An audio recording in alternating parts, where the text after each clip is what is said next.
pediatría del tercer año de pediatría del Hospital Regional de Ica y miembro escrito de la Sociedad Peruana de Pediatría. Muy bien. Entonces, para comenzar, primero vamos a irnos un poco al marco legal para saber de dónde estamos sacando nuestra información. Vamos a ver de que un documento base en la cual nosotros nos estamos basando, que se encuentra dentro de la bibliografía del examen SERUM, justamente es la Directiva Sanitaria número 090, publicada en el año 2020. En base a ello, sumado a bibliografía en pediatría y actualizaciones en relación a cáncer infantil, es quien se va a basar esta presentación. Aparte de aquí, estamos considerando bastante información sobre la IEPI, justamente es para el primer nivel de atención, y actualizaciones como son las reuniones que se tienen sobre cáncer infantil actualmente en el Perú. Muy bien, entonces, para comenzar a hablar acerca de esta directiva sanitaria, que lleva como título Directiva Sanitaria para la Detección Temprana y Atención de Cáncer en el Niño y el Adolescente, vamos a ver un poco de historia en relación a que en el 2012 el Perú se declaró como interés nacional la atención integral del cáncer y la mejora del acceso a los servicios de cáncer en el Perú, haciendo así el Plan Esperanza, en las cuales buscaba un mejor control en relación al manejo del cáncer.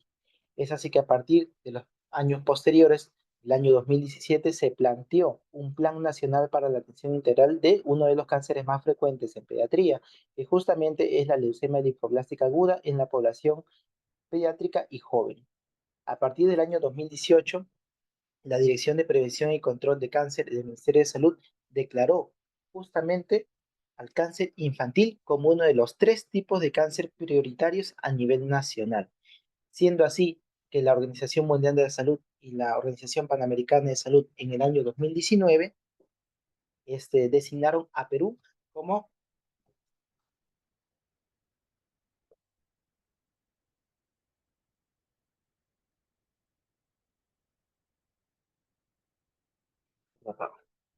designaron a Perú como el primer país focal en la región de las Américas para la Iniciativa Mundial para el Cáncer Infantil. Es así que en el año 2020 el Plan Esperanza que se tenía desde el 2012 fue actualizado y ahora incluye dentro de este plan el cáncer en niños y adolescentes menores a 18 años. Es así que en toda esta actualización de la normativa vigente del Perú es donde sale justamente esta directiva para la detección temprana y atención de cáncer en el niño y el adolescente. Epidemiológicamente, vamos a ver, esta información fue extraída de una reunión en el Hipólito Unanue en el año pasado, el cáncer infantil en el Perú, en las cuales vamos a ver de que se tiene programado aproximadamente que 1.790 niños, niñas y adolescentes recibirían un diagnóstico de cáncer de forma anual. Actualmente se diagnostican aproximadamente 1.352 niños, niñas y adolescentes que se diagnostican todos los años por parte tanto del Ministerio de Salud como del Seguro Social. Tenemos que el cáncer infantil como tal es la segunda causa de muerte entre la población de 5 a 14 años de edad y la sexta causa de años de vida saludables perdidas. Actualmente el Perú cuenta con muy pocos especialistas justamente centrados en este grupo poblacional, quienes serían los idóneos para poder atender, manejar, diagnosticar y tratar justamente este tipo de patologías, quienes son los oncólogos pediatras y hematólogos pediatras como tal.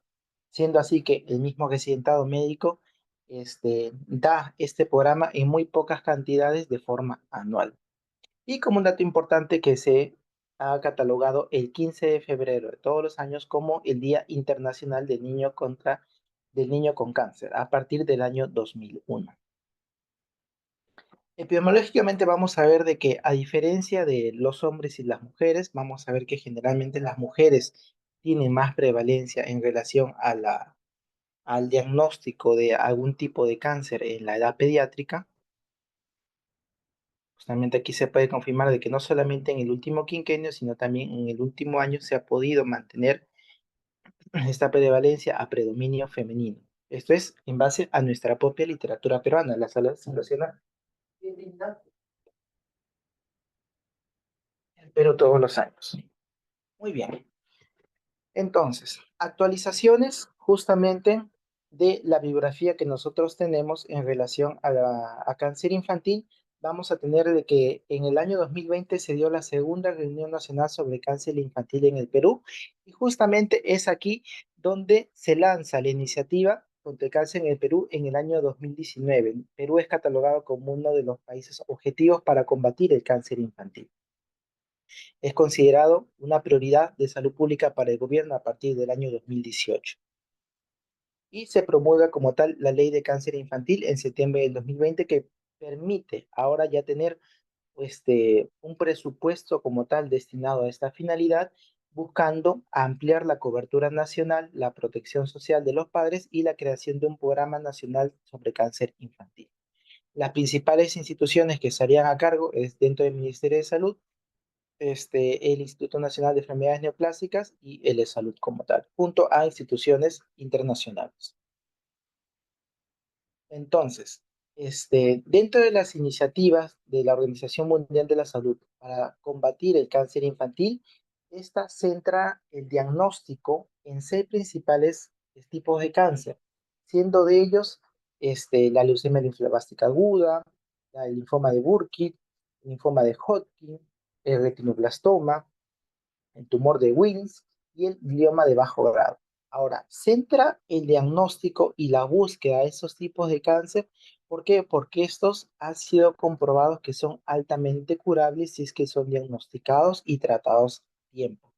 Tiene una prevalencia no solamente en el Perú, sino en todos los países y representa aproximadamente más del 50% de todos los cánceres que nosotros podemos encontrar en la población pediátrica. Es por ello que, en base a esta iniciativa, la OMS instó a Perú a la búsqueda constante de estas 6 principales enfermedades como tal. Muy bien, ahora, ¿qué es lo que se ha avanzado desde el año 2019, que fue designado justamente como país objetivo, desde que se están instaurando cada vez más reglamentaciones en relación al cáncer infantil? Esta es una reunión que se hizo el año pasado, en el mes de abril, en la cual se vio qué es lo que se avanzó en los últimos 5 años. Dentro de los principales cambios que se pudieron obtener o reconocer en estos últimos 5 años es la tasa que se redujo, la tasa de abandono de tratamiento en cáncer infantil de un 18,4 a un 8,5% entre los años 2018 y 2021. Pero el objetivo como tal que se plantea es una disminución de la tasa de abandono menos del 6%. Adicionalmente, sí, justamente le he mandado al coordinador para que les pueda reenviar porque esta es una actualización como tal. Ahorita le voy a insistir de todas maneras para que puedan compartirles las diapositivas y puedan ir en orden a los cuales yo les estoy mandando la información. Claro que el doctor no la debe compartir. Ujú,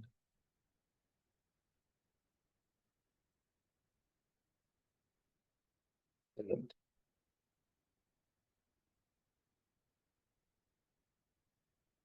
Muy bien. Entonces, esto es ya.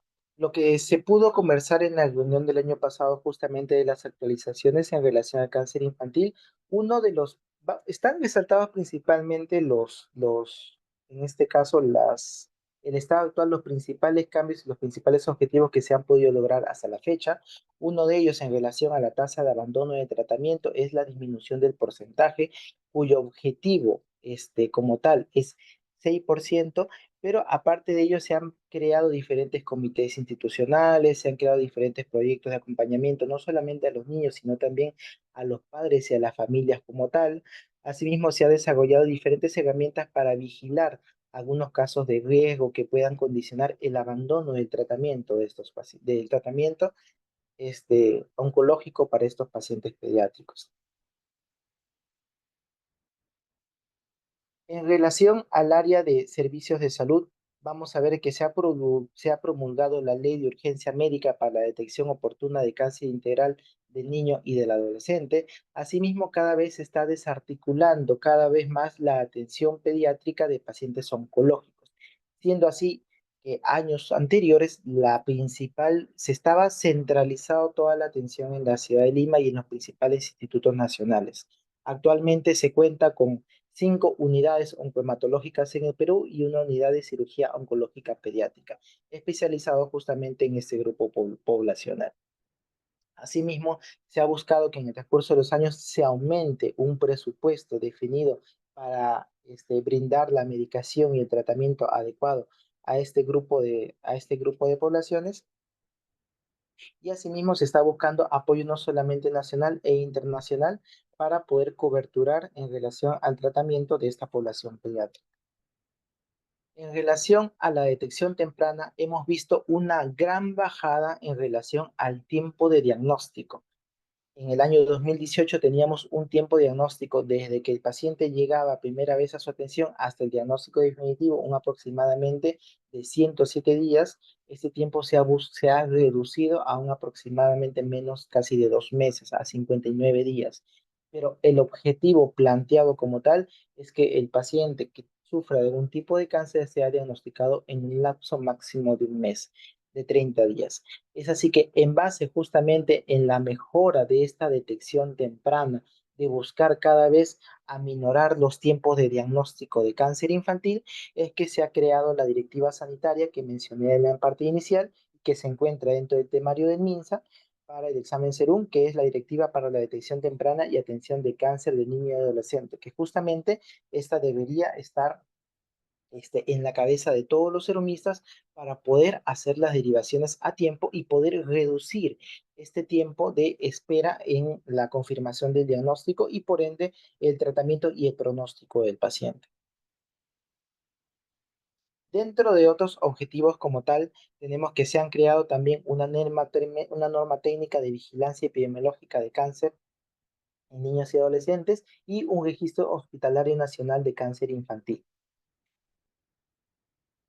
Muy bien. Entonces, estos son los principales objetivos que se están logrando hasta la fecha. Uno de ellos es la disminución en los tiempos de diagnóstico, la disminución en la tasa de abandono y la creación constante y búsqueda constante de apoyo tanto nacional como internacional, así como de reglamentación que favorezca al diagnóstico temprano y tratamiento oportuno de este tipo de patología.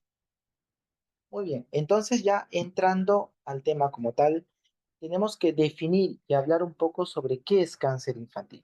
Cáncer infantil, la guía como tal lo define como el proceso de crecimiento y diseminación no controlado de células malignas en cualquier tejido u órgano que haya en el cuerpo, que se da en los rangos de edades de 0 a 17 años. Vamos a ver de que las características de la forma de presentación, aparición, diseminación van a ser muy distintas en relación a la población adulta.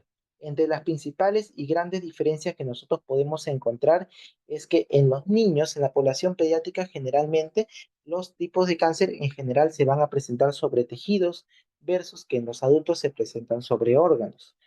El estado de diagnóstico muchas veces en los niños ya es un estado avanzado, es un estado diseminado de la enfermedad. Por ende, la prevención de estos pacientes es generalmente no son prevenibles. Mientras que en los adultos, como se debe muchas veces a algún factor de riesgo propio, en este caso, o algún estilo de vida, alguna actitud propia de la persona, esto muchas veces sí es prevenible y se manifiestan de forma local o regional en cierta área de cuerpo en específica, justamente en las cuales se está dando esta exposición que el paciente está teniendo esta exposición a estos cancerígenos como tal.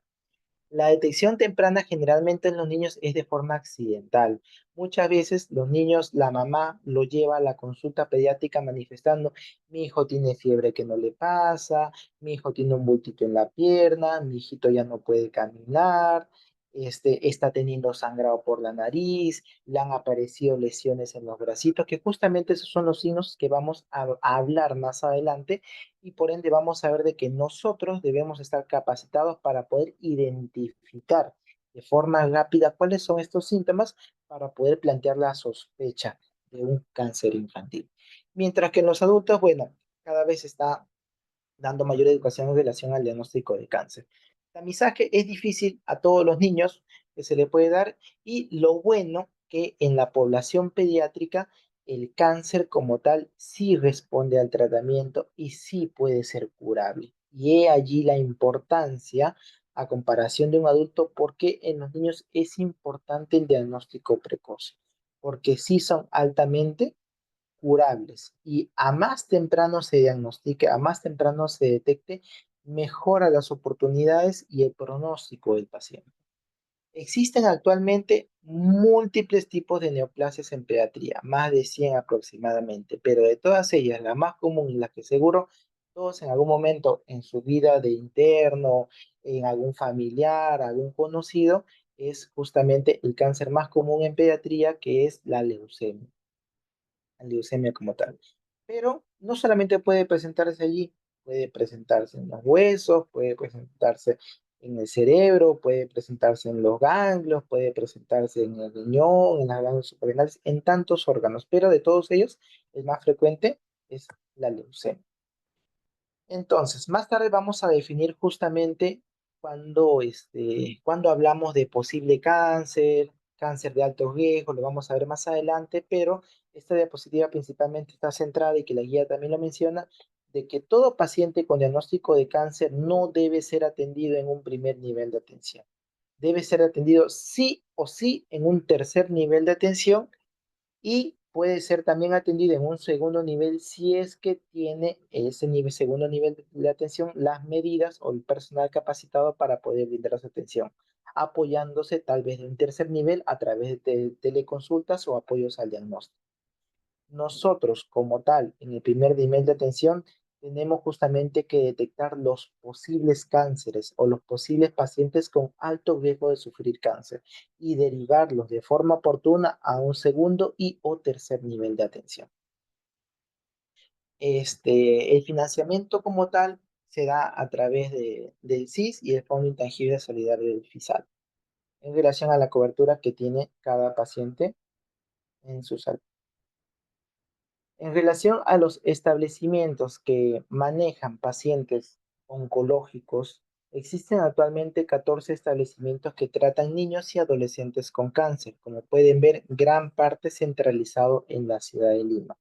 Asimismo, existen pocos especialistas y cada vez se está buscando, y es uno de los objetivos justamente de las reuniones que se dan en relación a cáncer infantil, descentralizar cada vez este, esta atención oncológica. Por ello es que se están buscando crear ya no solamente un instituto nacional, sino institutos regionales de neoplásicas, para que puedan atender a diferentes grupos poblacionales, no solamente centralizados en la ciudad de Lima. Ahora, ya hablamos acerca de la definición. Ahora vamos a ver de que para que el paciente desarrolle cáncer como tal, sobre todo hablando de cáncer infantil, aquí es muy importante los factores de riesgo a los cuales se encuentra expuesto el paciente. Es así que tenemos factores de riesgo en relación a exposiciones que pueda estar el paciente, algún síndrome o algún componente genético que ya traiga de por sí el paciente, y diferentes agentes que puedan presentarse en la vida del paciente como tal. Es así que ante la exposición, por ejemplo, de radiación ionizante, que es lo que nosotros vamos a encontrar y lo que se evita, es de que las pacientes embarazadas, sobre todo en las etapas tempranas, el primer trimestre sobre todo, que no estén expuestos a exámenes radiológicos, porque esto aumenta las probabilidades de que, de todos los tipos de cáncer, en especial la leucemia y los tumores cerebrales. Estos se encuentran directamente y más frecuentemente asociados a la exposición radiológica, a la exposición a radiación en las gestantes. Asimismo, las sustancias químicas tóxicas. Nosotros somos todavía una población que se dedica grandemente a la parte agrícola, que está expuesta a plaguicidas, a pesticidas, en este caso incluso al consumo diario de alcohol y tabaco, y todo ello nos puede exponer a que nuestra descendencia, que la descendencia de estos pacientes, de estas gestantes, pueda estar asociada a desarrollar algún tipo de cáncer, como pueden ser la leucemia, los tumores cerebrales y sobre todo los histocitos de células de Langerhans, que vamos a ver más adelante. Aparte de la exposición a diferentes sustancias, también tenemos que importa mucho el componente genético. Muchas enfermedades o muchos síndromes en los cuales ya trae consigo el paciente desde el vientre materno algunos síndromes genéticos pueden asociarse a algunos tipos de cáncer. Uno de ellos justamente es el síndrome de Down, que es uno de los síndromes más frecuentes que nosotros podemos encontrar en el día a día. Esto se encuentra asociado a un 20% de más de probabilidades de desarrollar leucemia en la edad pediátrica. Otros tipos de Otros tipos de síndromes, como tenemos la neurofibromatosis, que se encuentra asociada a tumores cerebrales, neuroblastoma, gangliosarcoma. Este, Aquí, sobre todo, tomar en cuenta que existen varios síndromes que se encuentran asociados sobre todo al tumor de Wilms. Entre ellos tenemos el síndrome de Dennis-Drash, el síndrome de Pierman, el síndrome de Ward, que justamente estas son las iniciales del tumor de Wilms, de aniridia, de malformaciones genéticas y de retraso mental, que justamente lo vamos a mencionar más adelante cuando hablemos netamente del tumor de Wilms, y asimismo el síndrome de Sotos como tal. Entre otros síntomas que nosotros podemos encontrar en la práctica y que se evidencian justamente ese síndrome de Li-Fraumeni, que aquí este síndrome se encuentra asociado a múltiples cánceres, a mucha cantidad de cánceres. Por eso lo ven que se encuentra asociado a leucemias, tumores cerebrales, linfomas, adenomyosarcomas, osteosarcomas, entre otros. Y la esclerosis tuberosa, que aquí esta se encuentra asociada a tumores cerebrales y como variante dentro de fuera de las comunes también asociados a tumores cardíacos. Y bueno, la trisomía 18 y el síndrome de Edwards, que justamente está asociado a tumores germinales. Muy bien. Dentro de otros factores de riesgo que nosotros podemos encontrar en la población, justamente son algunos trastornos de la inmunidad que me puedan hacer desencadenar a que el paciente me llegue a presentar algún tipo de cáncer, como pueden ser inmunodeficiencia adquirida en el VIH o en los pacientes post-trasplantados. Diferentes infecciones. Aquí sobre todo lo que vamos a ver más adelante que infecciones como por ejemplo con el virus de la hepatitis B, de la hepatitis C, me pueden producir diferentes hepatocarcinomas. Infecciones como el virus de Epstein-Barr me pueden llevar a que el paciente me llegue a presentar algunos linfomas o carcinomas nasofaringeos o incluso la misma infección por el virus de papiloma humano. Algo más es que la exposición previa también a tratamiento, sea quimioterapia o radioterapia, pueden llevarme a que generen lesiones a nivel celular y que estas me pueden también llegar a desencadenar algunos tipos de cáncer, como pueden ser las leucemias y los sarcomas. Y por último, familiares, ya no solamente genéticos, algún síndrome con el que nazca el paciente, sino también a un antecedente familiar, como puede ser el síndrome de Li-Fraumeni, que se asocia a varios tipos de cánceres asociados al gen TP53, y el retinoblastoma, que también se encuentra, que también tiene un componente familiar como tal. Muy bien, entonces, ¿cuáles son los tipos de cáncer más frecuentes que nosotros podemos encontrar en la población pediátrica? Vamos a ver que en general, si nosotros consideramos prácticamente menores y mayores a 15 años, prácticamente ya yendo a corte de la adolescencia, dentro de los pequeños, menores de 15, sobre todo menores de 10 años, los cánceres más frecuentes que nosotros vamos a poder encontrar son las leucemias linfoides agudas y los tumores del sistema nervioso. Son los más frecuentes que nosotros podemos encontrar en la población pediátrica. Esto cambia en la población ya adolescente, en la población joven y adulta, en las cuales ya encontramos los linfomas, que aparecen como reemplazando algunos tumores en frecuencia como son el tumor del sistema nervioso central. Y bueno, encabezando en todos los grupos etarios en la población pediátrica tenemos a las leucemias en todos los rangos. Luego ya podemos encontrar, sobre todo en los menores a 5 años, a los tumores, en este caso el neuroblastoma, tumor de Wilms, y entre otros tumores. Y ya a partir de los 5 años comienza a aparecer los linfomas dentro del diagnóstico de cáncer. Ahora, antes de hablar acerca de cuáles son la clínica que nosotros podemos presentar, vamos a mencionar cuáles son los tipos de cáncer que nosotros podemos encontrar en la población pediátrica. Justamente esto que también se encuentra incluido tanto dentro de la directiva sanitaria, así como dentro de la norma YEPI, que podemos encontrar los tipos de cáncer más frecuentes, tenemos encabezando a todos ellos la leucemia. Y aquí lo que se tiene que llevar principalmente es Todos tienen el mismo esquema, pero aquí lo que se tienen que llevar principalmente es cuáles son las clínicas características que vamos a poder encontrar en estos pacientes, cómo lo podemos manifestar al examen físico, que es justamente como nos van a llegar a nosotros en la consulta, probablemente en el primer nivel de atención, y sobre todo con qué exámenes nos podemos apoyar, pero muchas veces vamos a ver que la clínica manda en ese tipo de casos. En el caso de la leucemia como tal, obviamente, va a deber a un aumento no controlado de glóbulos blancos en la médula ósea, pero principalmente lo que nosotros vamos a encontrar son blastos en la lámina periférica.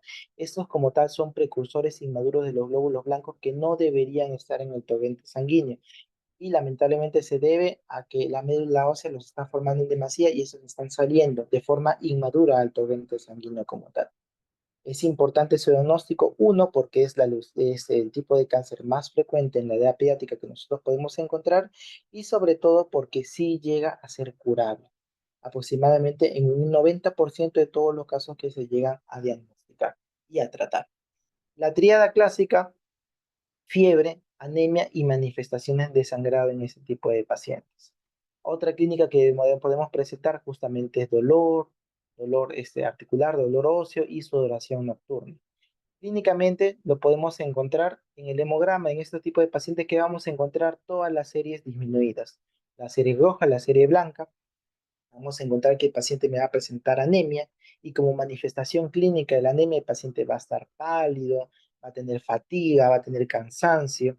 El paciente va a estar leucopénico, va a estar con los leucocitos disminuidos, por lo tanto va a estar expuesto a sufrir de diferentes infecciones a repetición, va a tener también presencia de diferentes adenopatías generalizadas en todo el cuerpo, no necesariamente unilaterales, sino bilaterales.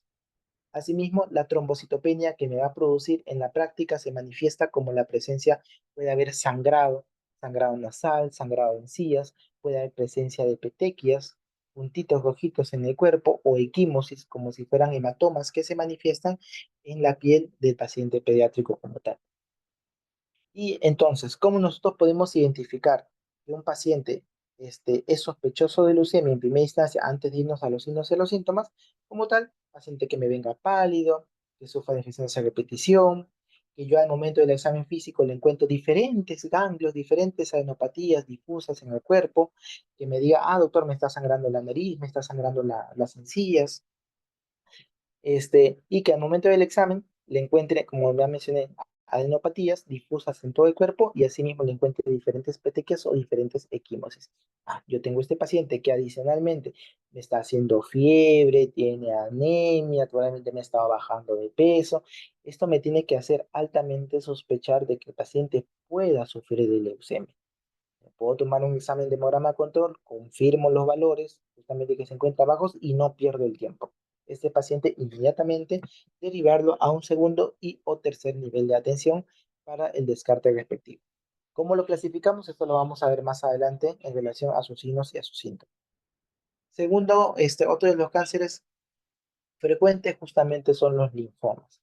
Este va a ser un cáncer como tal del sistema linfático, en las cuales principal diferencia que se tienen que llevar para reconocer en el primer nivel de atención, diferenciar entre si linfoma de Hodgkin y linfoma no Hodgkin. El linfoma de Hodgkin tiene un curso lento, un curso no es muy estrepitoso y la clínica no es muy, así como que muy agresiva, sino poco a poco el paciente va a comenzar a desarrollar clínica en ese tipo de pacientes. Poco a poco puede presentar un tumor que va creciendo poco a poco y generalmente esto se manifiesta en la adolescencia y en la adultez. Mientras que el linfoma no Hodgkin es de curso más agudo, es de curso más estrepitoso. Generalmente me produce un efecto de masa como tal y se manifiesta en niños más pequeños, niños en etapa preescolar y escolar. La clínica general va a ser muy, muy inespecífica. Van a ver toda la clínica que van a poder encontrar en un paciente. Fiebre mayor a 7 días, fiebre que no pasa, menos que pasa los 7 días, el paciente no tiene apetito, el paciente está fatigado, el paciente tiene pérdida de peso, pero lo característico y en los cuales pueda diferenciarlos de otros tipos de cáncer es que al examen físico, el linfoma de Hodgkin, generalmente que es de curso lento, el paciente tiene adenopatías en la cadena ganglionar principalmente cervical, principalmente cervical. Obviamente en ausencia de algún foco. por ejemplo, que la garganta no me esté desarrollando un proceso infeccioso que me pueda explicar justamente estas adenopatías. Y generalmente son adenopatías que se encuentran de forma bilateral. Asimismo, podemos encontrar no solamente adenopatías a nivel cervical, sino también a nivel axilar y a nivel inguinal como tal. Por el contrario, el linfoma no Hodgkin, que es de curso más agresivo, de curso más agudo, que se da en niños más pequeños, aquí vamos a tener la aparición de un tumor que va a generar al momento de crecer efecto de masa. Va a ser un tumor que va a comprimir estructuras. Dependiendo dónde aparezca, puede comprimir y generar clínica. Por ejemplo, si el tumor es de localización torácica, va a comprimir justamente el pulmón. Y al momento de comprimir el pulmón, me va a generar, puede generarme algún tipo de estrés respiratorio, que el paciente comience a estar polineico, a estar taquineico, que comience a tener algún tipo de retracción, que cada vez se agite más. Por el contrario, si el paciente presenta en este caso, la localización del tumor del linfoma no Hodgkin es de presentación abdominal, aquí nosotros vamos a poder palpar justamente este pulmón y puede generarme alguna clínica, en este caso abdominal, como puede ser dolor o como puede ser algún tipo de manifestación renal. En estos pacientes también puede existir a la evaluación física algún tipo de patomegalia. Como que dato característico nada más en el linfoma de Hodgkin, las manifestaciones principales, que justamente son las adenopatías a nivel ganglionar, van a ser ganglios generalmente duros y van a ser poco móviles. Así que si tenemos un paciente que viene con clínica de cansancio, de fiebre, de fatiga, la mamita dice que baja de peso, que adicionalmente ustedes le encuentran ganglios a nivel cervical, ustedes ya saben que tienen, y le dicen, no, estos ganglios le aparecen, de ahí le desaparece, pero se quedan allí de forma pequeñita, no desaparecen y más bien le comienzan a aumentar más en el tiempo, alto, sospecha, eso no es normal. Primero tienen que obviamente descartar un problema infeccioso actual que está atravesando el paciente, revísenle garganta, ocultenle pulmones, vean que no hay un proceso respiratorio cursando en ese momento, un proceso respiratorio, sea viral o bacteriano. Descartado ello, que es lo más frecuente, ya pueden ir poco a poco planteando este diagnóstico. Faltan adenopatías cervicales, busquen ustedes adenopatías axilares, adenopatías inguinales. Encuentran ello y pueden referirla a su segundo nivel de tensión, háganlo para que le tomen su ecografía de partes blandas, para que puedan justamente ver las adenopatías que está presentando el paciente. De igual forma, el paciente de forma precipitosa comienza a tener dificultad respiratoria, comienza a tener una masa abdominal que ustedes no la pueden describir exactamente por qué se puede deber, refiéranlo inmediatamente. Ese paciente es muy probable que tenga algún tipo de tumoración que pueda estar generando ya un efecto de masa. Por lo pronto, lo que ustedes podrían ir avanzando en su primer nivel de atención, generalmente si es el laboratorio, pueden tomarle un examen de hemograma y aquí van a encontrar justamente anemia y trombocitopenia, que orienta más al diagnóstico de cáncer. Pero recuerden que esto ya necesita algún tipo de diagnóstico de imagen, justamente para poder confirmar si es que existe alguna tumoración, que es lo más agresivo que nosotros podemos encontrar, que es de curso agudo, que es el linfoma no Hodgkin. Entonces, leucemia, ya vimos, la tría, los tres, la manifestación clínica más importante en el linfoma, estamos pensando en ganglios cervicales y en tumores de efecto de masa para diferenciar en Hodgkin y no Hodgkin. Ahora vamos a tumores del sistema nervioso central. Aquí vamos a ver de que estos van a ser tumores sólidos que son muy frecuentes en la infancia y que se ubican en la cavidad craneal, y generalmente el tiempo de aparición, como pudimos ver en un inicio, justamente son acá los tumores del sistema nervioso a partir de los 5 años de edad. A partir de los 5 a 10 años de edad es muy frecuente que aparezcan este tipo de cánceres y que poco a poco van disminuyendo después de la pubertad. Tríada característica, el paciente igual, le va a venir con clínica muy variada, le va a venir con cuadros de somnolencia, cuadros de cansancio, pero la tríada característica en este tipo de pacientes es que el paciente me presenta dolor de cabeza, niñito que no le pasa el dolor de cabeza, le medica con paracetamol y sigue, es un dolor crónico que incluso puede estar pensando ustedes en algún tipo de migraña y demás, pero que adicionalmente a ello el paciente presenta náuseas y presenta vómitos. Así que si ustedes tienen un paciente que presenta ello, claro, está empezando dentro del diagnóstico diferencial como tal, como una cefalea tensional, pero no se les tiene que ir la posibilidad de que este paciente también me esté haciendo un tumor en el sistema nervioso, como puede ser un neuroblastoma. ¿Qué otra clínica nos podría orientar a que el paciente, aparte de esta clínica, de esta triada característica, que me pueda estar pensando, podemos estar pensando justamente, por ejemplo, en un medulloblastoma, aquel paciente que está somnoliento, aquel paciente que presenta vómitos matutinos, que presenta de la nada, antes no tenía convulsiones y ahora de la nada presenta convulsiones, convulsiones no asociadas a fiebre, convulsiones no asociadas a un problema metabólico, de la nada, una convulsión de una aparición. Asimismo, que de un momento a otro comienza a tener alteración justamente de un par craneal. Vemos que algún par craneal se puede estar afectando al momento de la evaluación física. Si son niños pequeños, vamos a poder encontrar, recuerda, la fontanela todavía no termina de cerrarse. En los niños pequeños, incluso hasta los 18 a 24 meses, según alguna literatura, así que podemos evaluar sus fontanelas. Vamos a ver una fontanela abombada. ¿Qué más? Si hay una tumoración en el nivel cerebral y eso crece, puede hacer crecimiento de la cabecita. Va a haber un incremento que no es normal del perímetro cefálico. Y algo característico es que el paciente, justamente ya vimos que se estanca o regresiona a nivel del desarrollo psicomotor. ¿Qué quiere decir? Que los hitos de desarrollo que ha estado desarrollando la curva justo del tippet se va hacia la izquierda. Si nosotros notamos ello, eso no es normal. Ya dijimos, uno es riesgo. Tenemos que actuar sobre ese paciente y brindar la consejería. Pero dos o más hitos que se encuentren menos de la edad del paciente, esto ya tiene que ser derivado a un especialista, porque podemos estar incluso frente a un tumor del sistema nervioso central.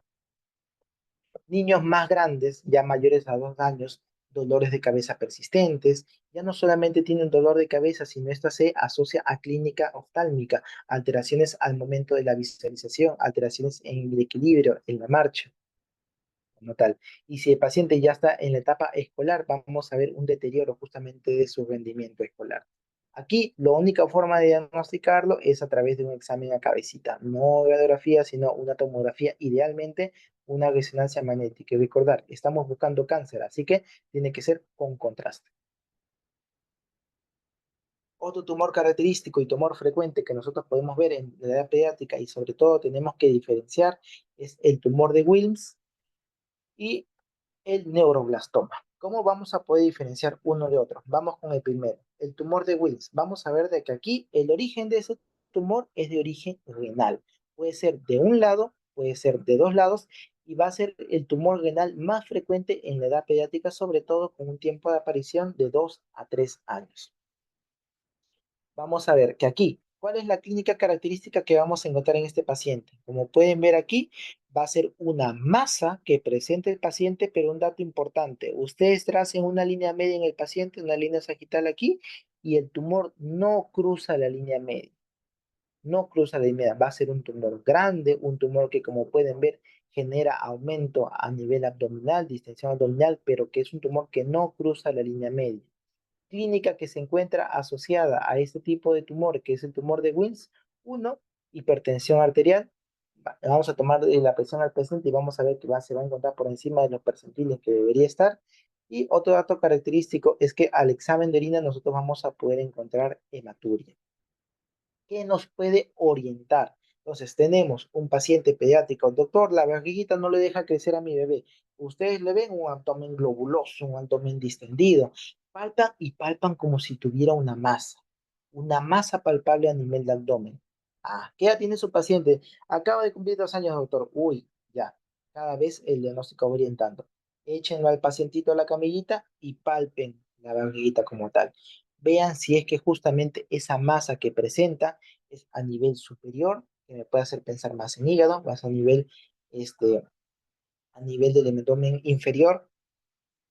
Asimismo, lo más importante, vean si esa masa que ustedes pueden palpar atraviesa o no la línea media. Si es que no atraviesa la línea media, pueden estar frente a un tumor de Wilms. Ya, señora, vamos a tomarle la presión a su paciente. Presión alta para el al paciente. Altamente sospechoso. Vamos a tomarle un examen de orina y encuentran hematuria. Este paciente inmediatamente lo tienen que derivar. Se están frente a un tumor de Wilms como tal. Ahora, como dato es importante que no se encuentra dentro de la guía, pero deben tenerlo en cuenta, este tumor de Wilms es una neoplasia trifásica. Vamos a ver, va a tener origen epitelial, estomal y blasternal.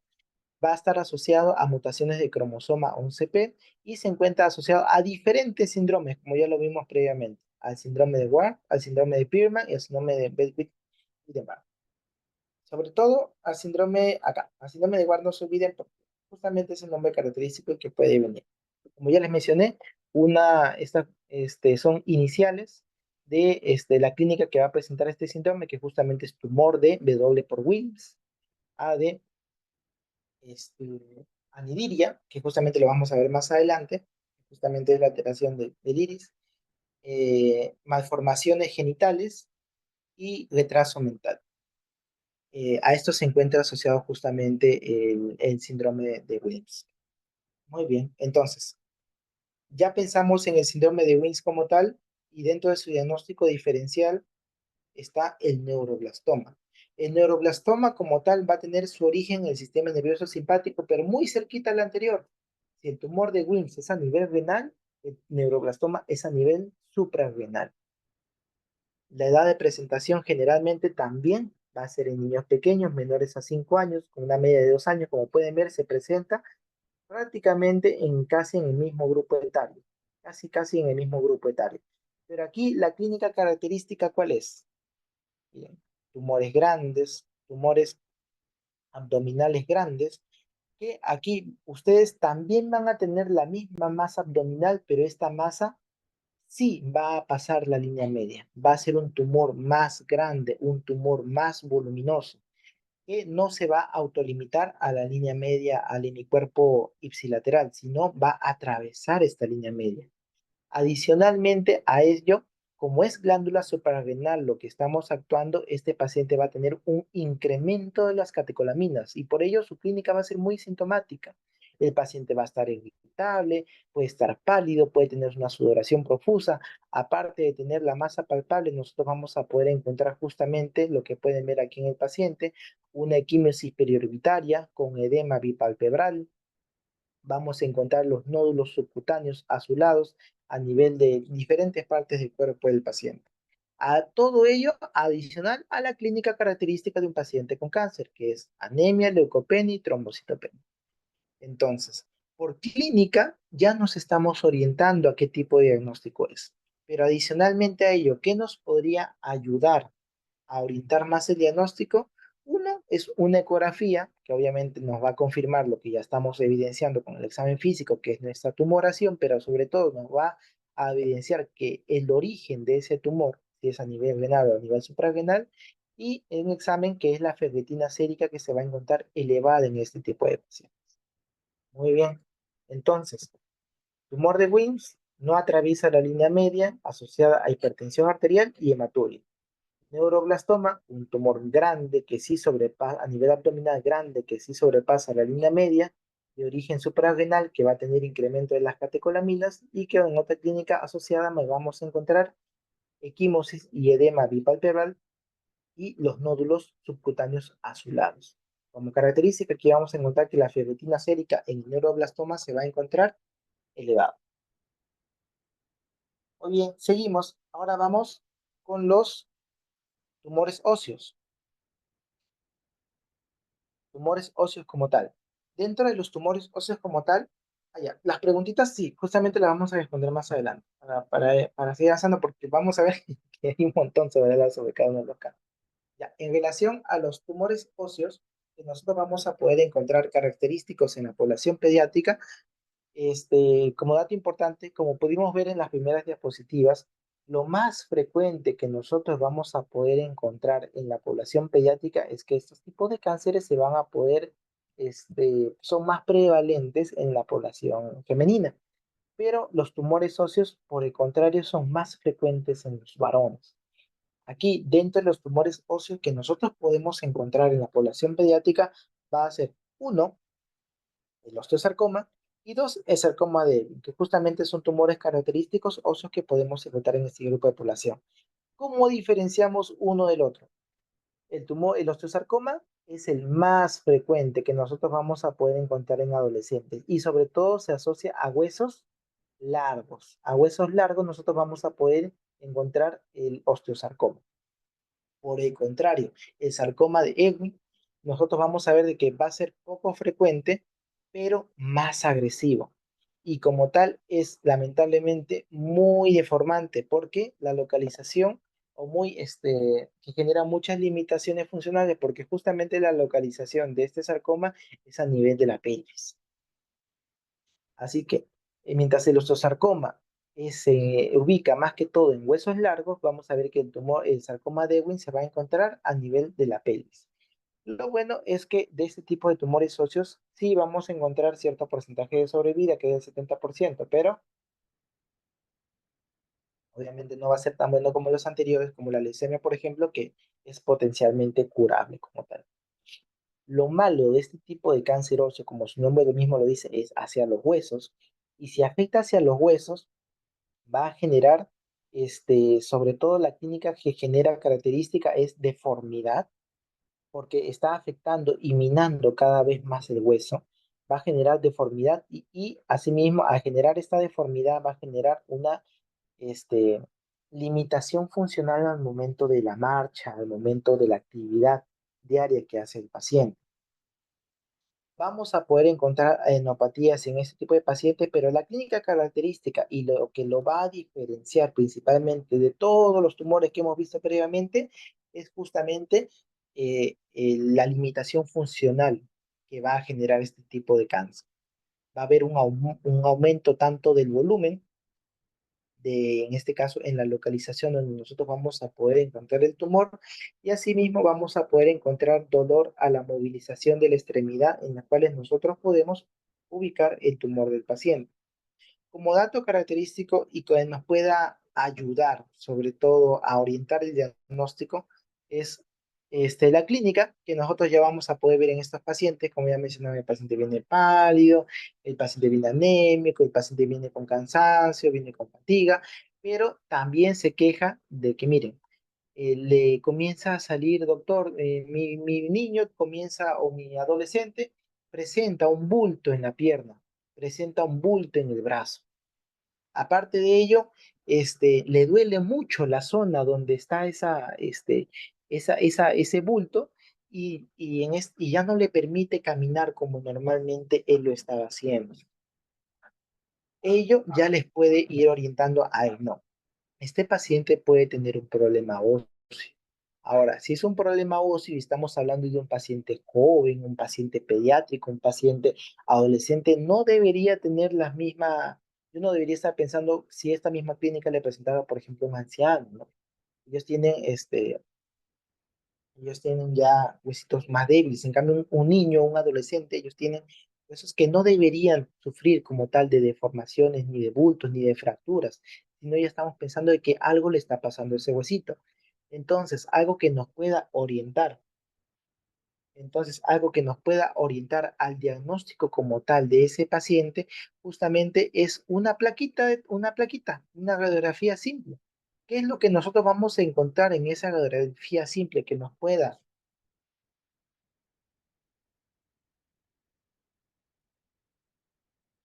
este, ¿qué nos podría orientar a que el paciente, qué es lo que podríamos nosotros encontrar en la plaquita de este paciente? Justamente es la reacción perióstica que nosotros vamos a poder evidenciar aquí.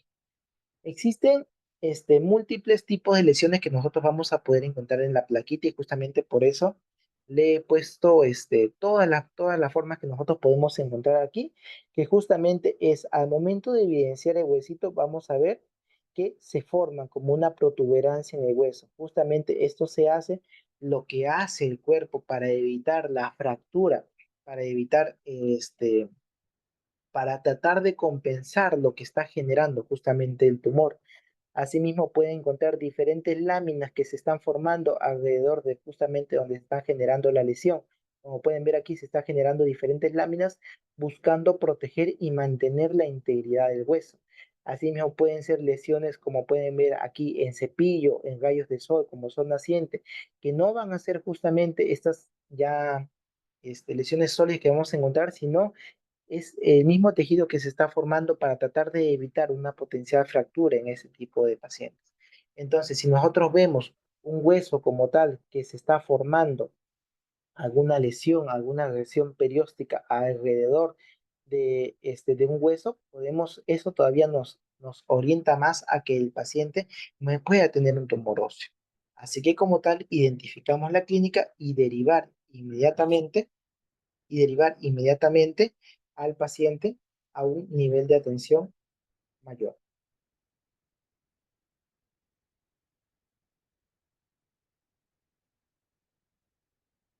Ya. Seguimos entonces con los tumores. Seguimos, entonces ya, esos son en relación a los tumores óseos. Eh, Característico, uno, huesos largos, osteosarcoma, pelvis, sarcoma de Ewing. Ahora, vamos a los sarcomas de las partes blandas. Aquí, generalmente, como su nombre lo dice, en cualquier parte blanda de este músculo que nosotros podemos encontrar, se puede desarrollar este tipo de cáncer, llamado como tal rhabdomyosarcoma, que es muy frecuente en los primeros 10 años de vida, sobre todo, obviamente, en la población pediátrica.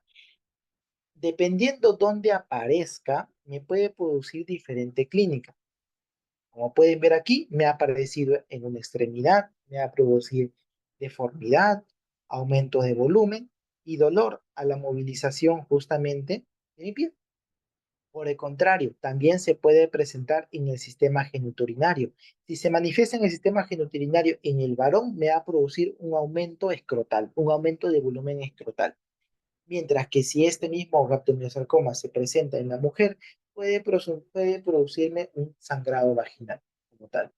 Pero vamos a ver de que este rhabdomyosarcoma es de localización frecuente, aparte de las extremidades y el sistema genitourinario, en la cabeza y en el cuello, donde nos va a generar una masa, va a ser un efecto de masa indolora y una localización importante que se puede presentar justamente es en la región orbital, alrededor de los ojos.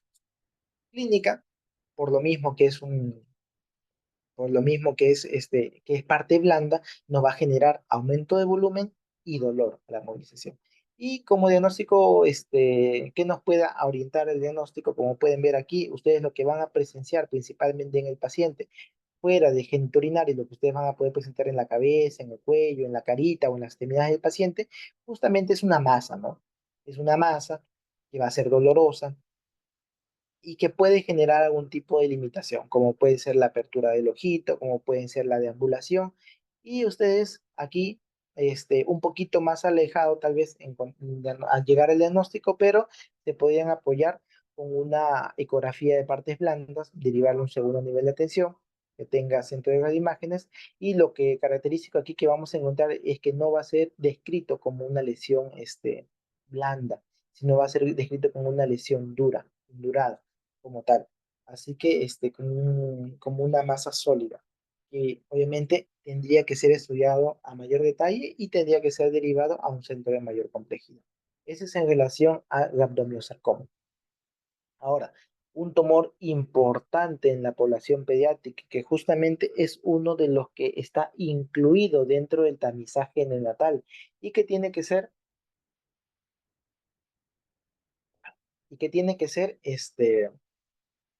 buscado por nosotros en todos los pacientes que llegan a nuestra consulta, sobre todo si es paciente neonatal, porque esto es algo que nosotros lo podemos identificar desde temprana edad de la vida con un simple examen que justamente es el reflejo rojo, que todos lo podemos hacer con el oftalmoscopio o con una linternita en nuestra práctica diaria. El retinoblastoma como tal, entonces, es un tumor, como su nombre lo dice, dentro de la retina, que va a ser muy frecuente, sobre todo en niños menores a los 3 años de edad, y que se encuentra asociada a la mutación genética de cromosoma 13. ¿Qué es lo que nosotros podemos evidenciar en este paciente? Recordar que dentro de la población pediátrica, bueno, sobre todo neonatal, en el control CRED que nosotros le hacemos a este paciente tiene que sufrir, tiene que pasar por tamizajes buscamos el tamizaje buscando las enfermedades más comunes en este tipo de pacientes, y dentro de las enfermedades del tamizaje neonatal incluso está catarata congénita. Y para hacerle el descarte de catarata congénita nos basta con hacer un simple examen de reflejos rojos. Y entonces, al hacer ese examen de reflejos rojos, nosotros podemos también descartar o evidenciar la leucocoria, que justamente aquí lo podemos evidenciar. El reflejo rojo normal, que es lo que nosotros deberíamos encontrar en cada uno de nuestros pacientes neonatales, y este debería ser simétrico en ambos ojitos, pero por el contrario, ¿qué encontramos? Blanco, blanco como tal. Este blanco como tal aquí, este como tal es una leucocoria, esto es algo patológico. Algunos papitos incluso le llaman el ojo de gato. Ahora, ¿qué me quiere decir? Justamente lo habíamos visto en tamizaje, en el reflejo rojo. Si lo vemos, el reflejo rojo es simétrico, está normal. Si lo vemos blanco, estamos pensando en retinoblastoma. Y si lo vemos negro o más oscuro o comparación del otro, estamos pensando en catarata congénita. En este caso, lo vemos como una leucocoria, lo vemos blanquecino. Este tipo de pacientes a ustedes no se les tiene que pasar. ¿Por qué? Porque es muy fácil el tamizaje, es muy fácil la detección y lamentablemente es muy deformante esta enfermedad. Ese ojito tiene que ser derivado, mejor dicho, ese paciente tiene que ser derivado al especialista porque ese tumor crece muy rápido y crece muy agresivo. Literal, el tumor llega a protruir en el ojo, incluso a casi querer salirse del ojito, que muchas veces cuando ya llega al especialista, la única solución que le pueden dar al paciente es la enucleación, sacarle el ojo. Y muchas veces, si ya se llega a sacar este ojito, como ya es un retinoblastoma confirmado, es probable de que el otro ojito también me haga un retinoblastoma. Así que es probable que ese ojito también tenga que ser extraído, llegando así a la ceguera del paciente. Por eso, a través de un examen tan simple como ese reflejo rojo, identificar la leucocoria oportuna, tiene que ser este paciente inmediatamente derivado. Una vez que es inmediatamente derivado a un centro de mayor complejidad, allí tienen que hacer la confirmación del diagnóstico que se hace a través de un fondo de ojo justamente en las cuales puedan ver el compromiso de la retina y ya para ver el crecimiento como tal del tumor se puede hacer justamente una tomografía como tal, como pueden ver. Miren nada más aquí en la imagen el ojito que debería tener el paciente, miren todo el tumor que está creciendo porque es altamente deformante. Entonces, paciente que le viene a la práctica clínica, muchas veces en la práctica no se hace, y es la verdad. Incluso en mi sede no lo se hace por la parte de neonatología, pero es algo que si bien no es muy frecuente, tiene que hacerse, porque si se detecta a tiempo pueden salvar de el ojito y salvar de la ceguera al paciente. Entonces, si la mamita muchas veces le va a venir a la práctica, doctor, yo veo que cuando mi hijito mira la luz, yo le veo un ojo rojito y un ojo blanco. Y aparte de ello, doctor, mire sus ojitos. Están desviados, que es el segundo signo característico, el estrabismo. Un ojito está bien direccionado y el ojito está desviado. Justamente aquí hacen el reflejo con la luz. Y aquí van a poder sacar la clasificación de Hirsch para ver si es que se encuentra en más 0, más 15 o más 30, para ver si es que el paciente me está haciendo una desviación, un estrabismo como tal. Otra clínica que nosotros podemos encontrar en este tipo de pacientes justamente es la heterocromía. Vamos a ver de que la coloración de la iris es diferente entre ojito y ojito, que incluso esto puede ser una clínica inicial del retinoblastoma antes de presentar estrabismo y antes de presentar leucocoria. Y lamentablemente, cuando el paciente ya me está haciendo, ya me está encuentra en estadios avanzados de retinoblastoma, esta me puede producir una proptosis, que es ya el ojito saliéndose de la cavidad orbitaria, y un ifema, que es un sangrado justamente en el ojito como tal. Entonces, es muy fácil poder detectar esto. Si a ustedes les llega este pacientito, por favor, ustedes pueden hacer el reflejo rojo a su paciente. Y si notan alguna alteración en el reflejo, los dos tienen que ser igualitos, tienen que ser rojito, rosadito, igualito. Si encuentran alguna alteración en disminución, se ve menos rojito, se ve negro, se ve blanco, inmediatamente derivarlo a un centro de mayor complejidad porque le pueden estar salvando la vida a ese paciente con relación, le pueden estar salvando de la ceguera. Siguiente tumor. Entonces ya vimos sarcoma, ya vimos retinoblastoma, ahora vamos al tumor de células germinales. Dentro del tumor de las células germinales, vamos a ver de que, como tal, su nombre lo, este, su nombre lo dice como tal, son células germinativas que se encuentran, se pueden encontrar tanto que pueden ser de origen del gonadal o extragonadal. Pueden darse en el ovario, en el testículo o pueden darse en otras regiones, como puede ser la región sacropsigia, el mediastino o incluso el cerebro como tal. Vamos a tener dos picos de incidencia en esta población en relación a las células germinales que van a ser en la población menor a 4 años de edad y en la población adolescente mayor de 15 años de edad. Clínica que me va a presentar, sobre todo, que es la más característica, que es la presentación gonadal, es una masa en la región pélvica, sea varón o sea mujer. Si es varón, se va a presentar en el testículo, en las cuales nosotros vamos a poder palpar en el testículo una masita que es dura, pero que es poco dolorosa y que a la transluminiscencia no trasluce, es una masa sólida, es una masa durita. Y en la mujer, como esta se va a realizar en la localización de los ovarios, aquí generalmente vamos a poder encontrar un dolor pélvico que va a manifestar la mujercita. Puede también evidenciarse clínica de estreñimiento o trastornos geniturinarios, infecciones y demás que pueda presentar el paciente. Aquí como tal, un marcador que justamente es un marcador tumoral que encontramos elevado en este tipo de tumores de células germinales, justamente es la gonadotropina coriónica y la alfa-fetoproteína C.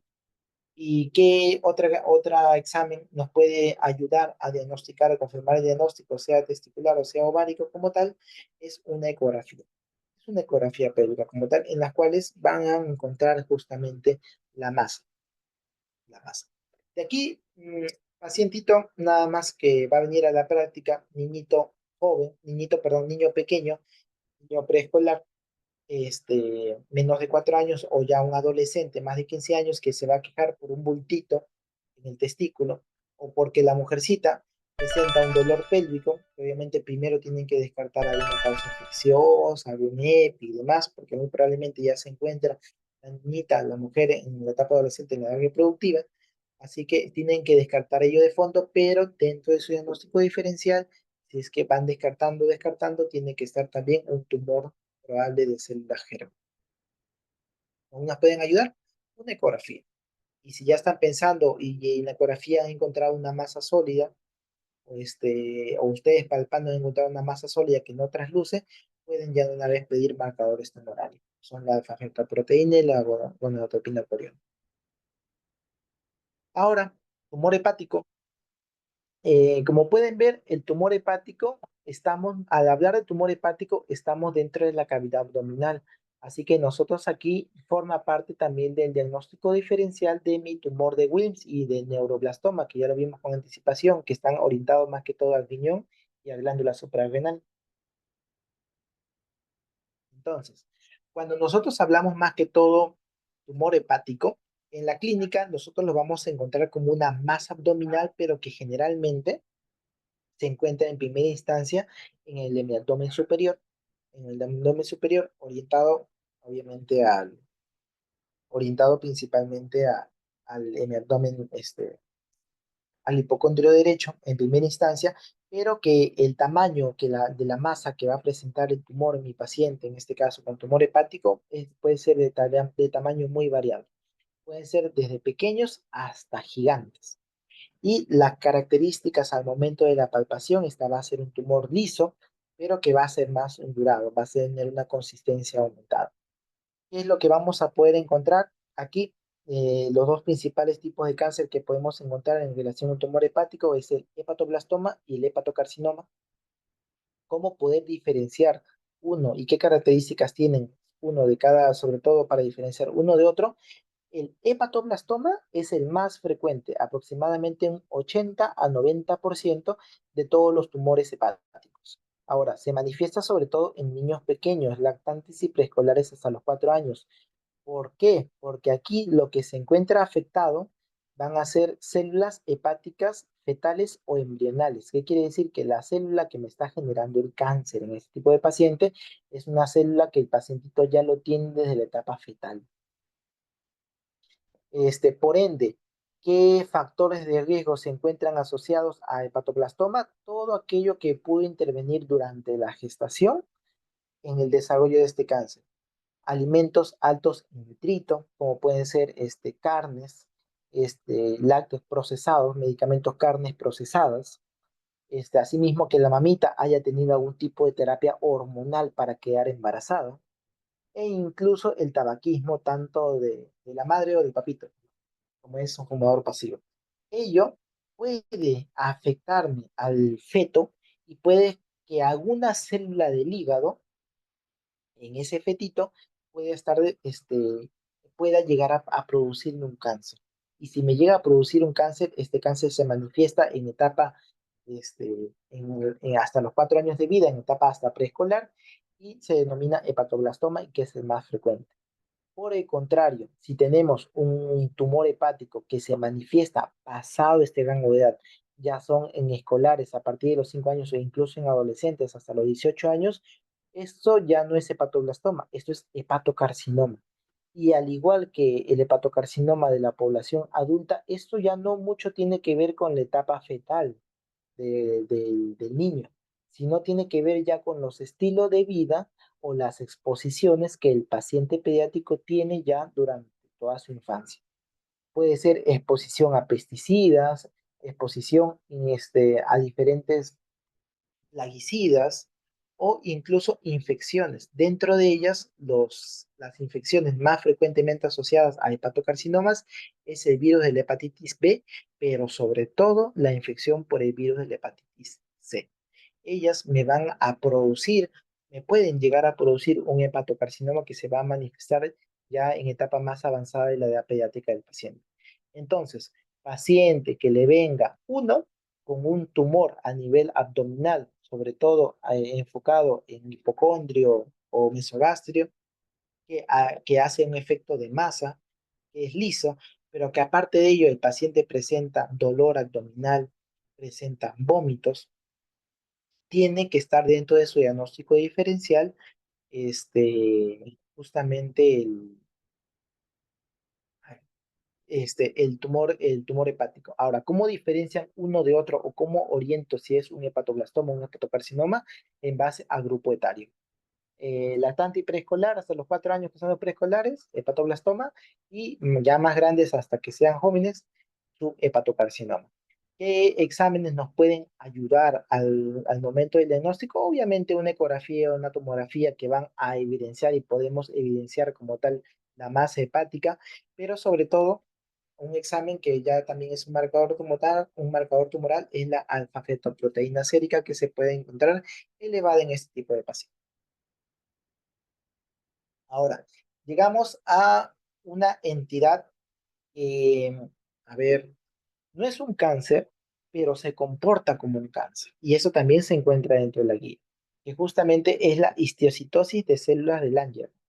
Ahora, se comporta como un cáncer porque va a ser la producción excesiva de histiocitos en el cuerpo, la proliferación, perdón, excesiva de células dendríticas en el cuerpo que nos ayudarían en un estado normal a generar inmunidad, pero que al haber tanta proliferación de estas células dendríticas, ellas se van a llegar a depositar en diferentes tejidos, principalmente piel y huesos. Es generalmente donde se ubican, ubicarían normalmente, pero se acumulan en demasía. Y al acumularse en demasía, pueden comportarse como un cáncer, generando justamente, como pueden ver aquí, lesiones en sacabocado en los huesitos del paciente pediátrico como tal. Y necesitan tratamiento quimioterápico para poder combatir justamente este exceso de producción de células dendríticas. La clínica que presentan estos pacientes es muy variada. Pueden presentar malestar general, fiebre, pérdida de peso, dolor óseo, dolor corporal. sangrados, este, aparte de ello, pueden producirme seborrea cutánea a nivel, en este caso, en el cuero cabelludo, adenopatías que pueden encontrarse a nivel de todo el cuerpo o pueden localizarse en ciertas regiones o zonas, ya, en ciertas regiones o zonas. Asimismo, podemos encontrar nosotros nódulos que podemos encontrar sobre todo en el cuero cabelludo y lo característico que tenemos que justamente es la esplenomegalia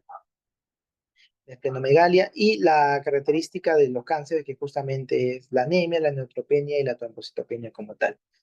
¿Cómo nos podemos orientar? Una localización frecuente de esta histocitosis de células de Langerhans justamente es en el hueso, pero una ubicación frecuente de dónde se localiza, en qué hueso exactamente, se localiza principalmente en el cráneo. En el cráneo es una localización frecuente de donde se acumulan o donde se depositan estas células dendríticas y me producen justamente lesiones en saca bocado. Por ello, si nosotros estamos, en este caso, este ya es un diagnóstico ya poco a poco de descarte, ¿no? Como tal, ya es buscando, porque es una entidad rara, es una entidad muy poco frecuente, pero muy poco va a poder ser identificado en un primer nivel de atención, pero como dato nada más, cuando estén hablando de histiocytosis de células de Langerhans, un examen que se le tiene que solicitar a este paciente justamente es una radiografía de cráneo, porque aquí tenemos que evidenciar las lesiones líticas, las lesiones en el hueso que hacen en sacabocado. Tal. Clínica es muy variada. Esta es una entidad muy rara. Entonces, esos son los principales cánceres que nosotros vamos a poder encontrar dentro de la población pediátrica. Encabezando a todas ellas, obviamente, la leucemia. Ahora, ya una vez conociendo cuáles son los cánceres que podemos encontrar en muchos lugares en el paciente pediátrico, ahora, ¿qué es lo que nos dice la norma? Obviamente, la norma nos habla sobre cada uno de esos tipos de cáncer, que justamente es lo que hemos visto ya previamente. Pero ahora, ¿cómo nosotros tenemos que evaluar ante la posibilidad de que un paciente me esté desarrollando cáncer? ¿Cuáles son los signos? ¿Cuáles son los síntomas? Que ya vimos alguno de ellos, ¿no? Ya pudimos orientar a alguno de ellos a qué enfermedades nos orienta, pero ¿existe más clínica? Yo ya sé que estos pacientes que esta clínica, característica de estos tipos de enfermedades, pero existe más clínica que me haga sospechar en que el paciente tiene que ser derivado, no tiene que ser derivado y demás. Sí, justamente aparte de la directiva sanitaria que nosotros manejamos en relación a cáncer infantil, a detección temprana, tenemos la estrategia, tenemos la estrategia IEPI, que justamente es una estrategia en primer nivel de atención de APS que nos da las pautas de cómo nosotros deberíamos enfrentarnos o deberíamos, las actitudes que deberíamos tomar frente a un paciente con posibilidad de sufrir cáncer. Para ello, la estrategia a seguir justamente es que nosotros debemos investigar y determinar a través de preguntas y examen físico todo sobre nuestro paciente para nosotros con ello poder clasificar a mi paciente.